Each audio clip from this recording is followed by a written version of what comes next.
The peeling paint on my tiny apartment door felt like a second skin, worn and ready to flake.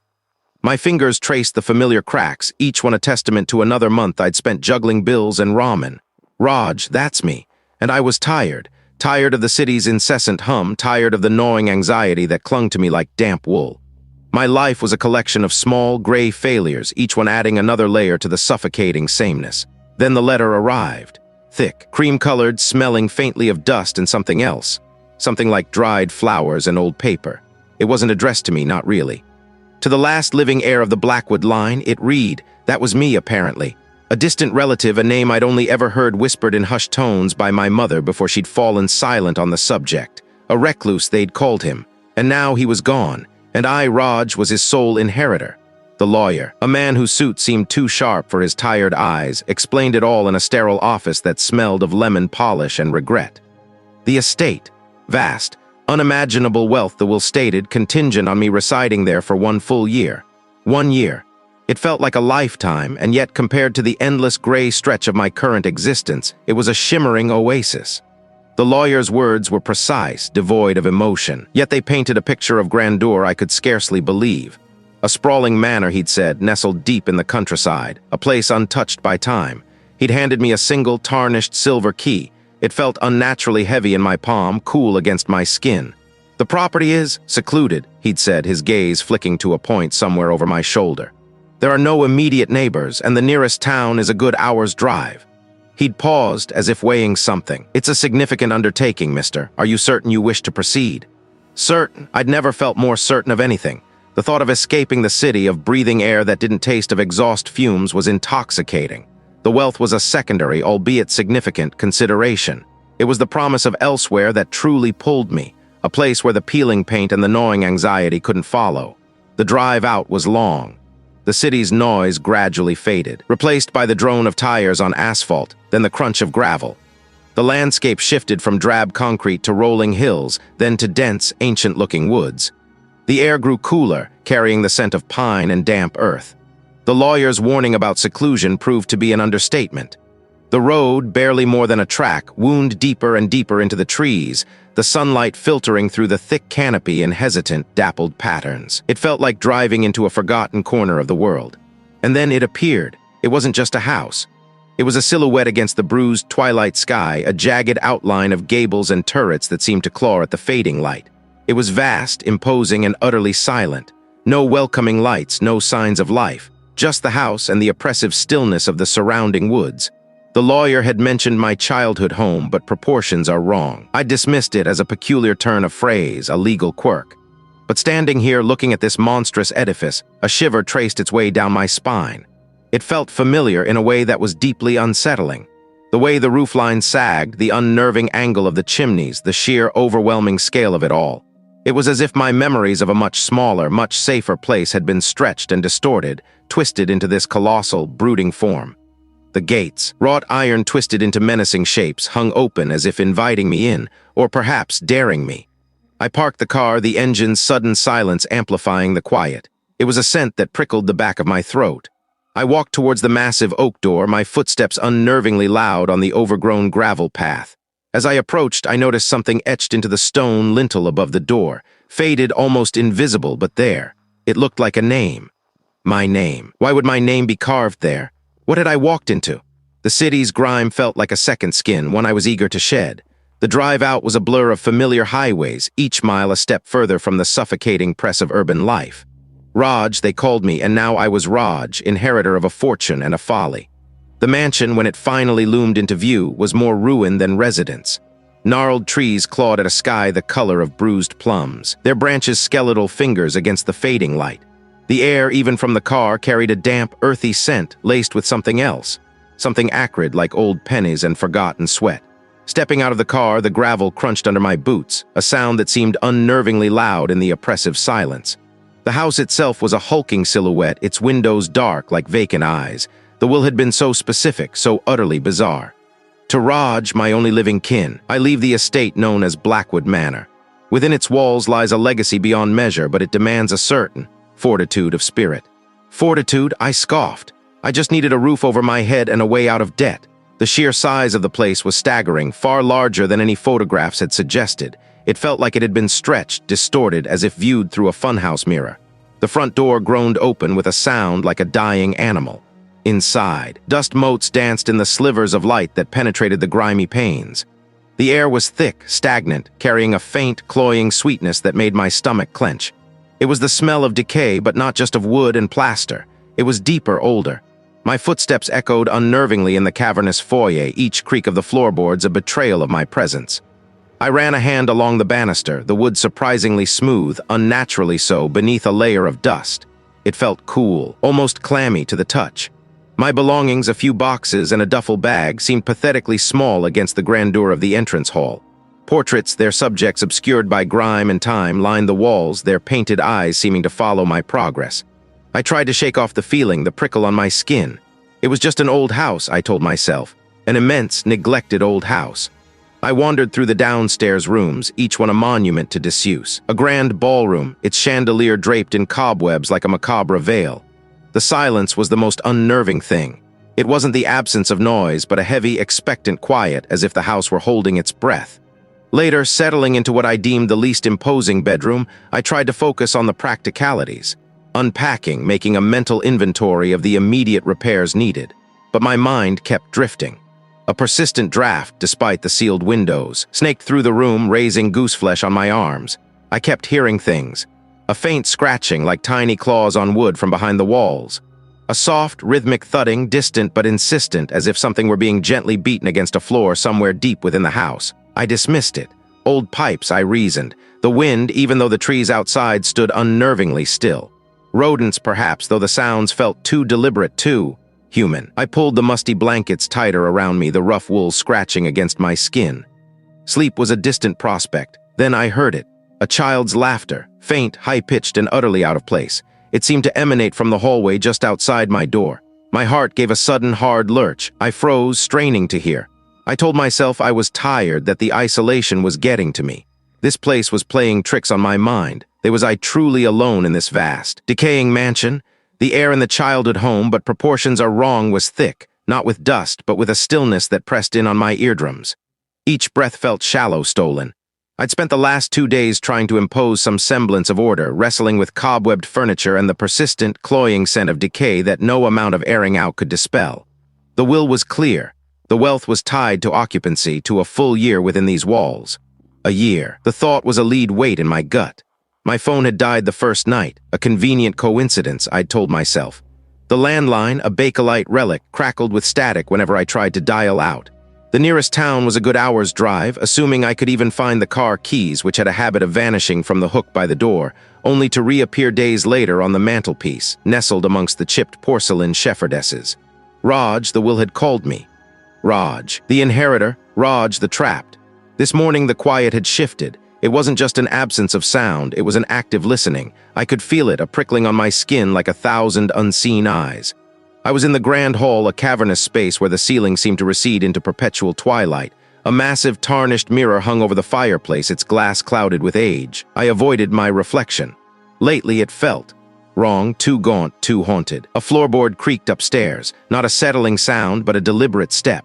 I froze, straining my ears. Silence. Then another creak, closer this time, directly above me. My heart, a frantic bird, beat against my ribs. I told myself it was the old house, the wind playing tricks, but there was no wind. The heavy velvet curtains hung limp, undisturbed. I walked towards the staircase, my own footsteps unnaturally loud on the worn Persian rug. Each riser was a challenge, a step into the unknown. The air grew colder as I ascended, a chill that seeped into my bones, unrelated to the ambient temperature. Aware. I'd explored most of them, finding only decaying bedrooms and empty studies, but one door at the far end of the corridor remained stubbornly shut. I'd tried it before, but it was locked or jammed. Now, as I approached, a faint light seemed to bleed from beneath it. Hesitantly, I reached for the doorknob. I turned it. It opened with a soft click, no resistance. The room beyond was small, surprisingly so compared to the mansion's ostentatious scale. It was a child's room, frozen in time. A rocking horse stood in the center, its painted eyes staring blankly. A doll, its porcelain face cracked, sat propped against a miniature vanity table. And on the wall, a child's drawing, rendered in crayon, depicted a stick figure that was unmistakably me, surrounded by jagged black scribbles. The proportions were all wrong. The figure was too tall, its limbs too long, its smile a gaping, unnatural maw. Below it, scrawled in a childish hand, were the words, "He will never leave." A wave of nausea washed over me. This was my childhood bedroom, not the one I remembered, not the one with the faded blue wallpaper and the posters of my favorite superheroes. This was a distorted echo, a nightmare version. The walls were a sickly yellow, the window too small, the ceiling too low. The rocking horse was the one from my dreams, the one that always rocked by itself in the dead of night. I backed out of the room, my breath catching in my throat. I leaned against the opposite wall, my palms flat against the peeling wallpaper, trying to steady myself. The stillness returned, but now it was charged with a new malevolence. It wasn't just watching anymore. It was remembering. It was digging into the forgotten corners of my mind, pulling out the fears I thought I'd buried. They weren't random. They were specific, targeted. How could this place know? A faint scratching sound began emanating from behind the locked door. It was soft at first, like a mouse trapped in the wall. Then it grew louder, more insistent, a rhythmic scraping that set my teeth on edge. It sounded like fingernails, dragging slowly, deliberately across wood. I pressed my hands to my ears, but the sound seemed to resonate inside my skull. It was a promise, a threat. What was behind that door, and why did it feel like it was waiting for me? The air in the childhood home, but proportions are wrong, felt thick, like breathing through damp velvet. My own breath hitched, a ragged sound swallowed by the oppressive quiet. It couldn't be. This warped replica of my youth was impossible, a cruel trick of the light, or my frayed nerves. Yet the faint scent of stale Play-Doh, a smell I hadn't encountered in decades, clung to the musty air. It was too specific, too real. My fingers, trembling, traced the peeling yellow wallpaper. It felt rough, almost scaly, beneath my touch. The window, no bigger than a shoebox, offered a sliver of bruised twilight. Outside, the familiar oak tree from my yard was twisted, its branches like skeletal fingers clawing at the sky. I backed away, my heart a frantic drum against my ribs. This wasn't my childhood home. It was a mockery. The will, the promise of wealth. It had drawn me here into this labyrinth of inherited madness. But the money felt distant now, a shimmering mirage. The real inheritance was this rot. This house that wore my memories like a skin, contorting them into something grotesque. I needed to understand, not for the fortune, but for myself. For the sanity that felt increasingly like a fragile bird trapped in a cage of my own making. I left the distorted bedroom, the door groaning shut behind me like a sigh of relief. The hallway stretched before me, impossibly long, the shadows pooling at its far end like spilled ink. I remembered this house. The creaking floorboards on the landing, the faint scent of lemon polish, the way the afternoon sun used to slant through the living room window, illuminating dust motes dancing in the air. Now the floorboards moaned underfoot, a low, guttural protest. The air carried a different odor, a cloying sweetness that hinted at decay, and the light. The light was always dim, as if the house itself was perpetually hoarding the sun. My gaze fell upon a framed photograph on a side table, half hidden by a cobweb. It was a family portrait, my parents and me, taken on my 5th birthday. My mother, her smile radiant, my father, his arm around my shoulder, his eyes crinkling at the corners. I reached for it, my hand shaking. The glass was cool, slick. As I lifted it, a faint shimmer seemed to ripple across the image. My own face, the child's face, looked out at me, but the eyes, they were wrong. They held a flicker of something ancient, something predatory. I dropped the frame with a gasp. It landed on the worn rug with a soft thud, miraculously unbroken. I needed answers. The house was a puzzle, a morbid riddle whispered in the language of dust and decay. I started with the library, a grand room that had always felt like a sanctuary. Books lined the walls from floor to ceiling, their leather bindings cracked and faded. The air here was heavy with the scent of old paper and something else, something metallic like old blood. I ran my fingers along the spines, searching for a clue, a hidden inscription, anything. My fingers brushed against a loose panel behind a row of dusty tomes. Curiosity, a dangerous companion, urged me forward. I pressed. A draft of cold air, carrying the scent of damp earth and something vaguely medicinal, slithered out. My breath caught in my throat. This was more than just an old house. It was a place with secrets, layers of them buried deep within its stone heart. I hesitated, a primal instinct screaming at me to turn back, to flee this place and never look behind me. But the rider in me, the part that craved stories, the part that was now inextricably bound to this house, urged me on. I took a step forward, the bookshelf groaning as it swung shut behind me, plunging me into absolute blackness. It couldn't be. Yet the familiar floral wallpaper peeling at the edges, the faint scent of lemon polish clinging to the air, it was all here, twisted. The doorway to the living room, usually a generous arch, was now a narrow slit, forcing me to turn sideways to enter. The grandfather clock in the hall, the one that chimed the hour with a deep, resonant bong, stood impossibly tall, its pendulum a blur of polished brass. I backed away, my palms slick. This wasn't a memory. This was a cage. A low hum started, barely audible at first, like a distant swarm of bees. It vibrated through the soles of my worn boots up my legs, settling in my chest. The hum intensified, a resonant thrum that seemed to emanate from the very walls, the warped floorboards, the impossibly high ceiling. My vision swam. The colors of the wallpaper seemed to deepen, the faded roses bleeding into a richer, unsettling crimson. I squeezed my eyes shut, trying to banish the image, but it was seared behind my eyelids. When I opened them, the rose pattern was subtly shifting, the petals unfurling and retracting like slow, silent breaths. Panic, cold and sharp, pricked at my skin. I needed to leave. Now, I turned, my movements jerky, and fumbled for the doorknob. It was gone. Where the ornate brass knob had been, there was only smooth, unbroken wood, seamlessly integrated into the doorframe. I ran my fingers over it, a frantic, desperate search. Nothing. The door was sealed. The hum grew louder, a physical pressure against my eardrums. It was in my bones, in my teeth. I stumbled back, my heart racing, a frantic, uneven rhythm against my ribs. The house. It was the house, not just old, not just decrepit. It was alive, and it was playing with me. This wasn't the mansion's doing, not the stone and mortar of Blackwood Manor. This was something else, something that had followed me, or perhaps something that had always been here waiting. The warped proportions of the childhood home, but proportions are wrong, were not random. They were designed. Each distorted angle, each impossibly stretched hallway was a deliberate, calculated act. It was designed to disorient, to break me. The familiar objects, now menacing in their altered state, were meant to dredge up old fears, the ones I thought I'd buried long ago. This entity. A faint scraping sound echoed from the other side of the sealed door. Slow, deliberate, like fingernails dragging across wood. I froze, every muscle tensed. I couldn't hear my own heartbeat, only the blood rushing in my ears. The scraping stopped. Then a soft, wet thud, followed by another and another. They were rhythmic, spaced just far enough apart to be maddening. I pressed my ear against the smooth wood, straining to hear.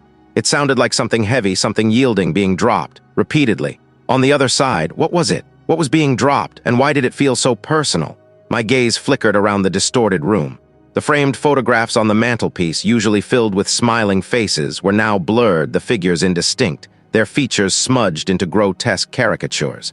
I backed away from the door, my eyes darting from one unsettling detail to another.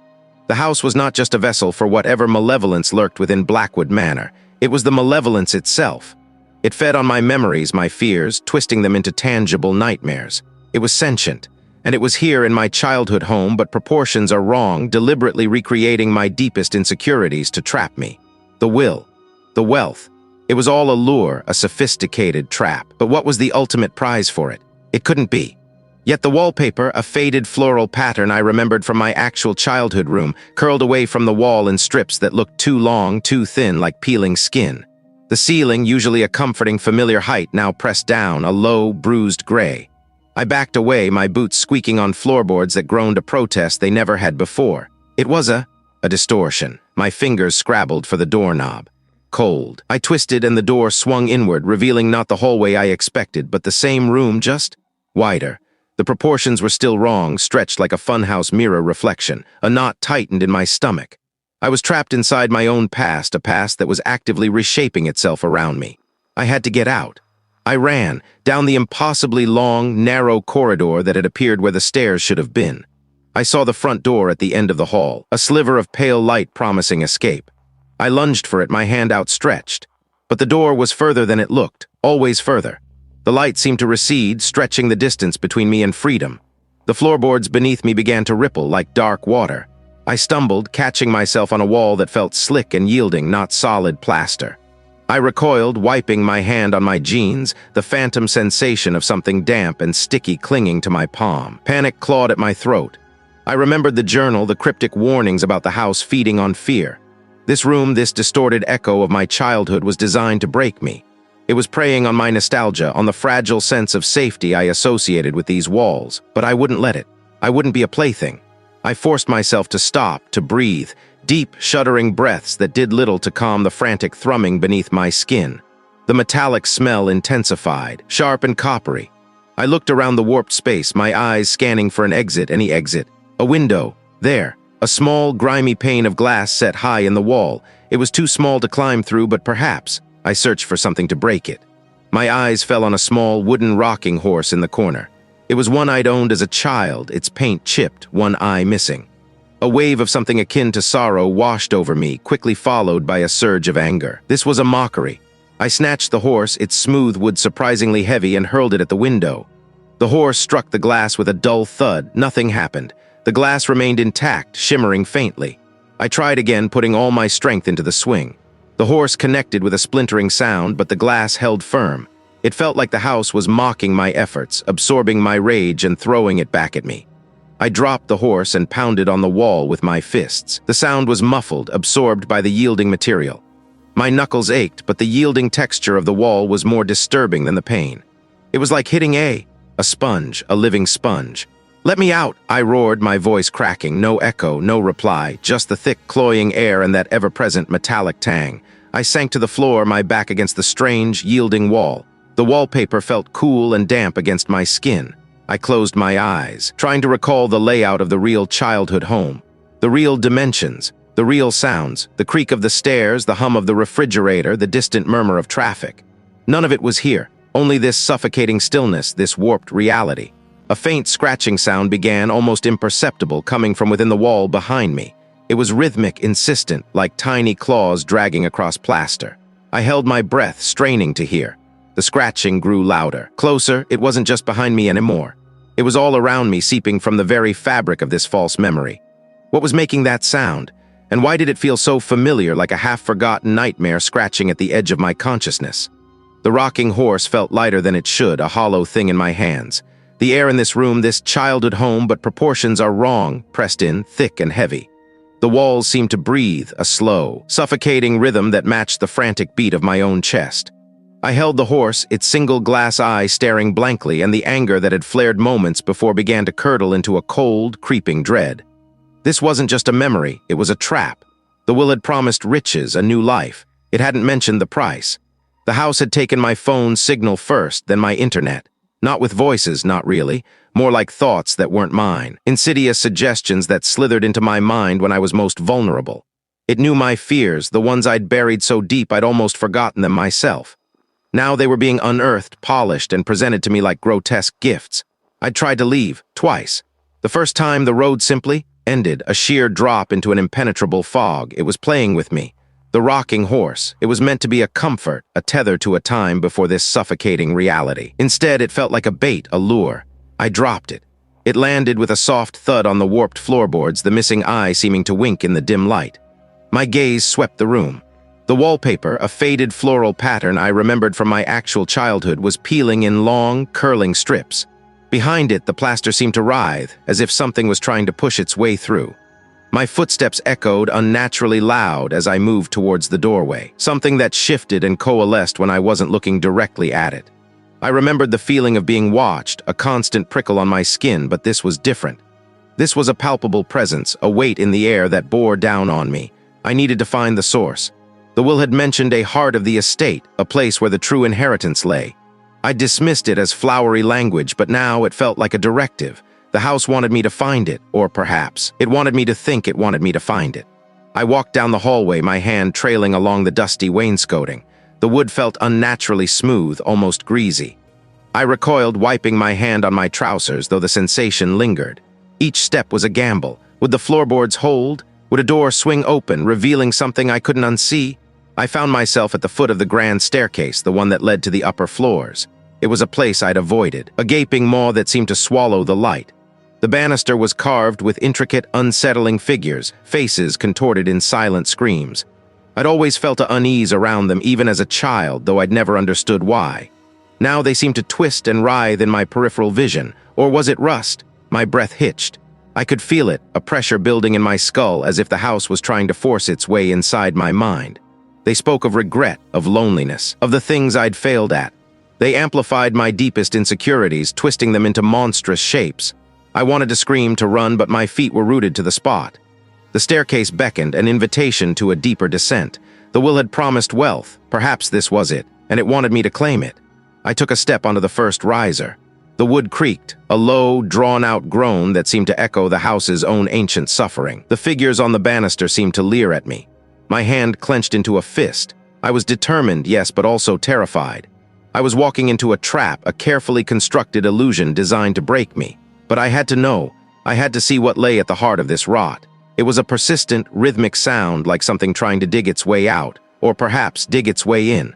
What was behind those doors, and why did the house feel so eager for me to discover it? I held the horse, its painted eyes, chipped and faded, staring blankly ahead. But they weren't blank, not anymore.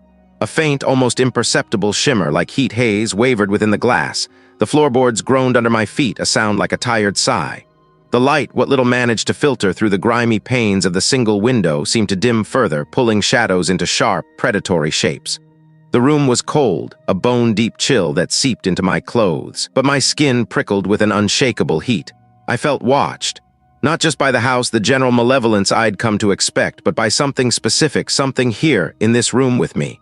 The rocking horse began to vibrate, just a tremor at first, subtle, a low hum against my palms. Then it grew, a frantic, rattling thrum that made my teeth ache.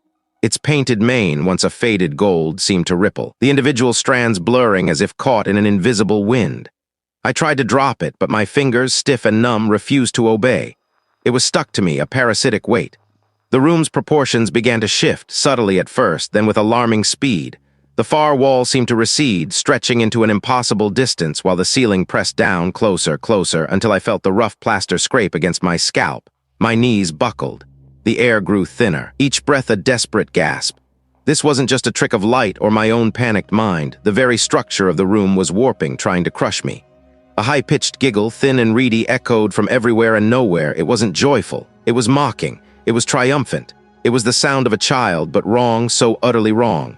My heart hammered against my ribs, a frantic drumbeat against the suffocating pressure. I squeezed my eyes shut, trying to dispel the nightmare. But the sound, the feeling of the walls closing in was too real. This was it. The house wasn't just playing games anymore. It wanted to end this. I opened my eyes, determined not to give it the satisfaction. The rocking horse was still in my hands, vibrating violently. Its eyes, those chipped glass eyes, glowed with a faint, sickly green light. And in that light I saw it. Not a reflection, not an illusion, but something within the glass. It was a pinprick, but it pulsed with a terrible ancient hunger. This wasn't just a toy. This was a focal point, an anchor. The will, my mind raced, snatching at forgotten details. The will hadn't just spoken of wealth. It had spoken of preservation, of keeping it intact. It had warned against altering the house, against removing its heart.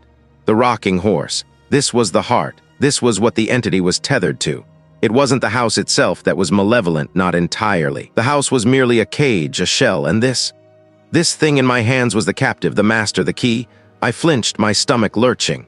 The walls were weeping, not water, but something viscous and black oozing from the cracks in the plaster. It smelled like damp earth and decay. The giggling intensified, a chorus now, surrounding me, pressing in. I had to break it or release it or something. My grip tightened on the rocking horse, my grip tight. The green glow from its eyes flared, momentarily blinding me. The vibrations intensified, shaking my entire body, threatening to shatter my bones. The entity knew what I was thinking. It was fighting back directly, physically. My mind went back to the will, to the line about the true inheritance not being wealth, but freedom from its grasp. It implied a choice, a way out, not just for me, but for it. Was it trapped too? Was its malevolence a consequence of its imprisonment? The floor beneath me buckled. I stumbled, nearly falling, but managed to keep my footing. The ceiling was now just inches from my head, pressing down with an unbearable weight. I could feel the individual splinters of the old wood digging into my scalp. The air was thick, heavy, unbreathable. "What do you want?" I gasped, the words rasping in my constricted throat. "What do you want from me?" The giggling stopped.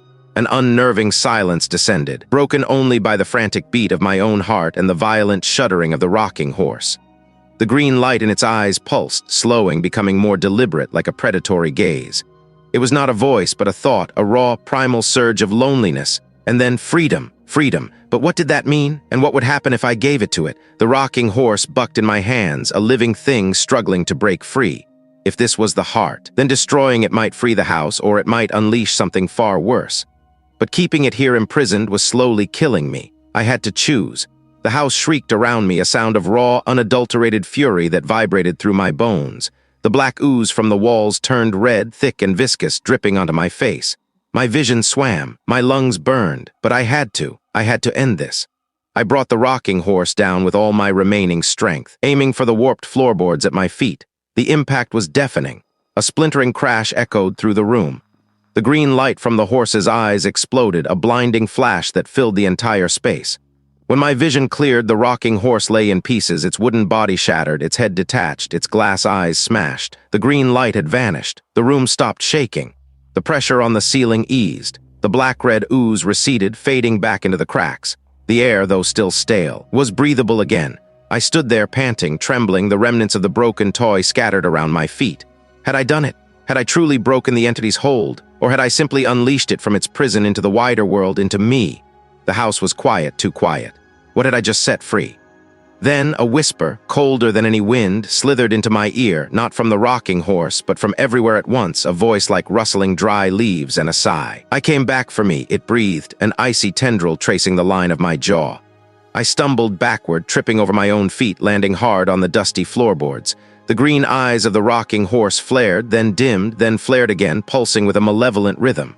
My breath hitched in my throat. This wasn't just a house. This was a presence ancient and hungry. It had been waiting. It had been calling.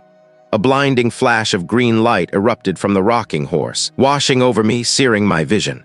I squeezed my eyes shut, a raw scream tearing from my lungs. The world spun, a dizzying kaleidoscope of cold and pressure. When I dared to open my eyes, the attic was gone. I was standing in a hallway. It was instantly familiar, yet utterly wrong. The wallpaper, a faded floral pattern I hadn't seen in years, was peeling in places I didn't remember. The scent of my mother's lavender potpourri mixed with something else, something metallic and faintly sweet like old blood. This was my childhood home, but proportions are wrong. The ceiling was too low, pressing down, making me feel enormous and clumsy.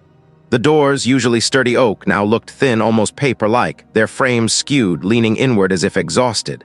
This was intimate, a violation of memory. I took a tentative step, my shoes squeaking on the polished floorboards, a sound I hadn't heard in years, a sound from a time before the dust and decay of the manor. The air was still, too still, devoid of the familiar creaks and groans of Blackwood Manor. Here the silence was absolute, a heavy blanket muffling even my own ragged breathing. "Hello?" I called out, my voice sounding weak and lost in the distorted space. No answer, only the echo of my own fear. I walked down the hallway, each step feeling like I was wading through thick mud. The photographs on the walls, once vibrant snapshots of my family, were now blurred, their faces indistinct smudges, their smiles frozen in an unnatural rictus. I reached out to touch one, my fingers brushing against the cold glass. The image shimmered, then warped, the blurred faces twisting into mocking grins. I snatched my hand back. This was the house's final play. I was tired of being a puppet, a victim. I would not break here, not in this mockery of my past. I pushed open the door to what should have been the living room. It stretched endlessly, the far wall receding into a hazy distance. The furniture, a mismatched collection of pieces from my childhood, was arranged in bizarre configurations, chairs facing walls, a sofa perched precariously on a stack of books. A faint, childish giggle drifted from somewhere deep within the room, a sound that made the hairs on my arms stand on end. "I know what I am," I said, my voice firmer now, echoing strangely in the vast space. "I feed on fear, on loneliness, on regret." The giggle grew louder, more insistent, swirling around me like a phantom breeze. The details were too perfect, yet too wrong. The light filtering through the window, for instance, was a sickly green, not the warm afternoon glow I remembered, and the scent of lavender was now overpowered by that sweet, metallic tang. The truth. The house wanted me to believe this was real, to succumb to the emotional manipulation, but I wouldn't. This wasn't my home, not anymore. When I opened my eyes, the vast living room flickered. The green light pulsed. The giggle wavered, sounding strained. I saw it then, a faint, almost invisible seam in the corner of the room where the warped wallpaper met the impossible ceiling, a tear in the illusion. I ran towards it, stumbling over phantom furniture, ignoring the escalating giggles that were now laced with a frustrated snarl. My fingers grazed the seam, a shimmering, almost liquid boundary. I pushed. The surface rippled. "I can't keep me," I snarled, pouring every ounce of my will into the push. "I don't belong to the childhood home, but proportions are wrong groaned around me, the walls seeming to contract, the ceiling pressing down harder. The air grew heavy, thick with unseen pressure. For a moment, I thought I was trapped, that my defiance had only strengthened its hold. The metallic smell intensified, making my stomach churn. Then with a sound like tearing silk, the seam gave way. I was back in the attic of Blackwood Manor, sprawled on the dusty floorboards. The air was thick with the smell of mildew and decay. The rocking horse stood motionless, its green eyes dull, extinguished. The silence was back, but this time it felt different. Exhausted, defeated. I pushed myself up, my body aching, my head throbbing. The attic felt empty. The malevolence was gone, or at least dormant. The house had spent its last ounce of energy trying to ensnare me, and I had broken free. A small, tarnished silver locket lay on the floor near where the rocking horse had been. I picked it up. Inside, a faded, yellowed photograph showed a young woman with kind eyes holding a small, laughing child. On the back, etched in elegant script, were the words, "To my dearest Raj, a legacy of truth." The truth, was this what the will had meant? Not immense wealth, but the truth about the house, about my distant relative who had owned it. The house wasn't just a place. It was a cage, a trap for a lonely, grieving soul. The relative must have been trapped here, her essence, her memories, twisted and amplified by the house's own hunger. And I had been her target. I looked around the dusty attic, at the quiet, broken, rocking horse. The green light was truly gone now. I had survived. I had faced the house and walked away.